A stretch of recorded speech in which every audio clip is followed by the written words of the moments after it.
नमस्कार दोस्तों, आज हम लोग गोल्गी बॉडी की बात करेंगे। अभी तक जो पिछले लेक्चर्स में आपने देखा माइटोकॉन्ड्रिया तक की चर्चा मैंने कर दिया था, सेल की चर्चा कर दिया था। देखिए काम तो आपका सेल पढ़ लिया, उसके ऑर्गेनेल्स के फंक्शन पढ़ लिया, फिगर बना लिया, ऑर्गेनेल्स के बारे में थोड़ा बहुत जान लिया, काम चल सकता है, एग्ज़ाम क्वालिफाई हो सकता है।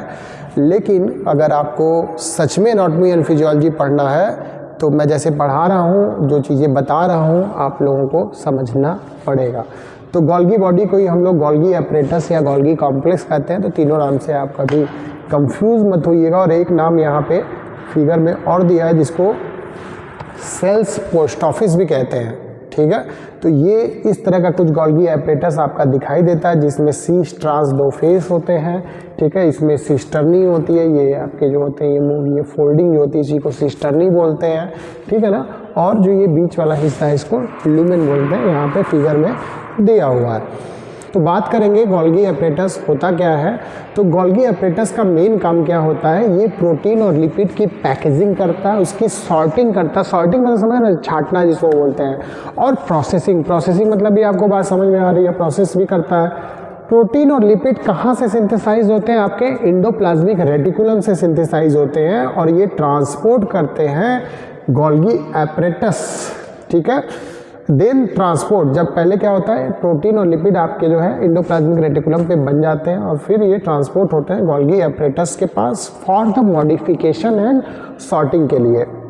स्ट्रक्चर की बात करें तो देखो इसमें तीन चीज़ें आपको दिखाई देगी, एक सिस्टर्नी दिखाई देगा, सीस फेस दिखाई देगा और ट्रांस फेस दिखाई देगा। फिगर में आप देख के वो चीज़ें समझ सकते हो। और इसको फॉर्मिंग फेज बोलते हैं सीस को, और ट्रांस को जो है मैच्योरिंग फेज भी बोला जाता है। बाकी आप इसकी डिटेलिंग पढ़ लेना, इतनी चीज़ों को एक्सप्लेन नहीं करूँगा, नहीं तो अच्छा नहीं लगेगा आपको।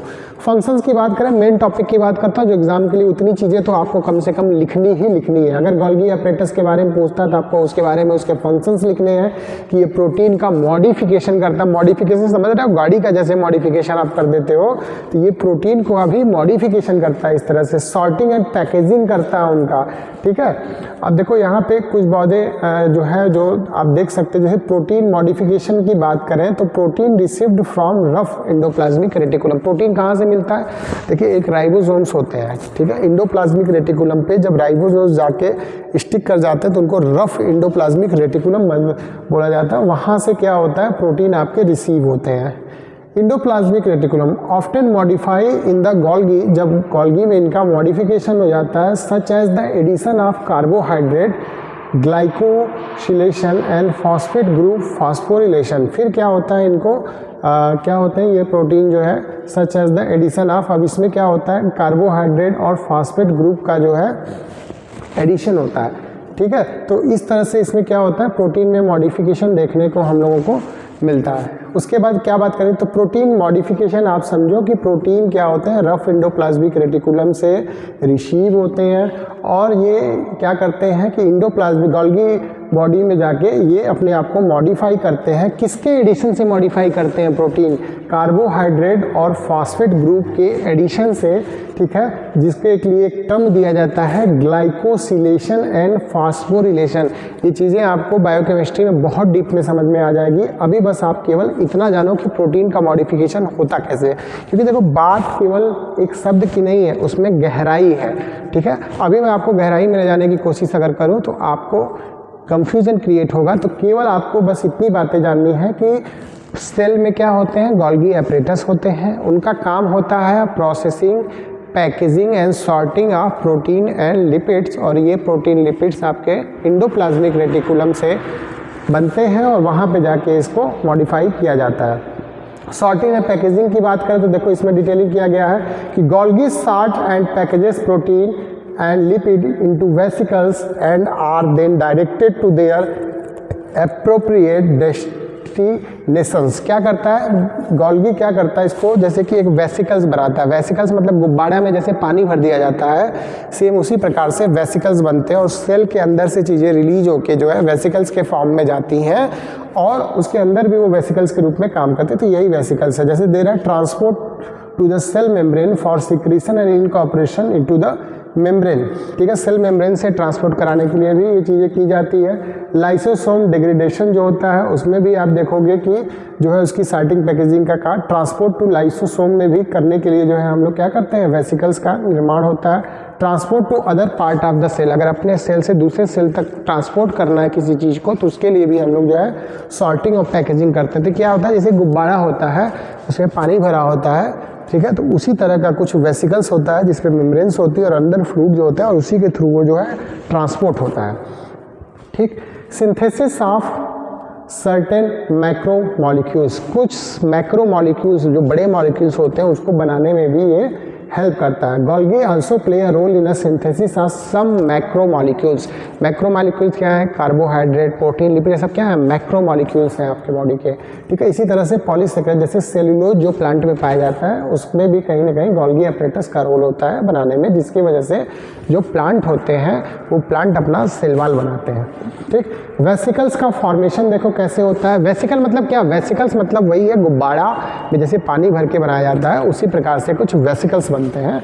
तो after modification protein and lipid are packaged into vesicles, ठीक है। जब उसका मॉडिफिकेशन हो जाता है तो प्रोटीन और लिपिड क्या होता है, एक वेसिकल्स में आता है। That bird off from Golgi and travel to their target location, ठीक है। उसके बाद वो गोल्गी से टारगेट लोकेशन तक उसको ट्रांसपोर्ट करने में हेल्प करता है। Such as the plasma membrane and lysosome, जिसके such as the plasma membrane and lysosome. अब लिपिड का ट्रांसपोर्ट कैसे होता है, ये तो वेसिकल का फॉर्मेशन बता रहा है कि वेसिकल का फॉर्मेशन कैसे होता है, ठीक है। जैसे देखिए वेसिकल्स कई टाइप के होते हैं, आपके सेक्रेटरी वेसिकल्स होते हैं, लाइसोसोमल वेसिकल्स होते हैं और ट्रांसपोर्ट वेसिकल्स होते हैं, ठीक है। जैसे कि सेक्रेटरी वेसिकल्स वो होते हैं जिसमें एंजाइम्स और हार्मोन्स होते हैं। लाइसोसोमल वेसिकल्स वो होते हैं जिसके अंदर डाइजेस्टिव एंजाइम्स होते हैं जो किसी चीज़ को डाइजेस्ट करने में मदद करते हैं। सेल के अंदर क्या होता है, आप जानते हो कि आपकी बॉडी में तो डाइजेशन होता है, एक्सक्रीट आउट हो जाता है, लेकिन सेल के अंदर जो डाइजेशन प्रोसेस हो जाता है, डेब्रीज जो खत्म हो जाते हैं वो लाइसोसोमल वेसिकल्स की वजह से होता है। ट्रांसपोर्ट की बात करें तो deliver protein to different organelles और द सेल मेम्ब्रेन, ठीक है। अलग अलग सेल मेम्ब्रेन तक और ऑर्गेनल्स तक पहुंचने में, डिलीवर करने में प्रोटीन को ये ट्रांसपोर्ट वेसिकल्स काम करते थे। ये तीन तरह के वेसिकल्स आपको गोल्गी एपरेटस में फॉर्म्ड होते दिखाई देंगे, ठीक है। बाकी लिपिड ट्रांसपोर्ट की बात करें कि in addition to protein the Golgi is involve in processing sorting of lipid important for the membrane formation and signaling. Lipid क्यों ज़रूरी है, क्योंकि जो मेम्ब्रेन का फॉर्मेशन होता है, सिग्नलिंग मतलब सिग्नल पता चलता है, ठीक है, सेल को, वो चीज़ें लिपिड के ही वजह से हो पाती है। तो इसके ट्रांसपोर्ट में, वेसिकल्स के फॉर्मेशन में, माइक्रोमॉलिक्यूल के सिंथेसिस में, है ना, सॉर्टिंग एंड पैकेजिंग में, प्रोटीन लिपिड के सॉर्टिंग एंड पैकेजिंग में और प्रोटीन के मॉडिफिकेशन में गोल्गी एपरेटस बहुत इंपॉर्टेंट रोल अदा करता है। तो सिर्फ आपको यहाँ पे ये नाम याद रखने हैं, इसके काम याद रखने हैं।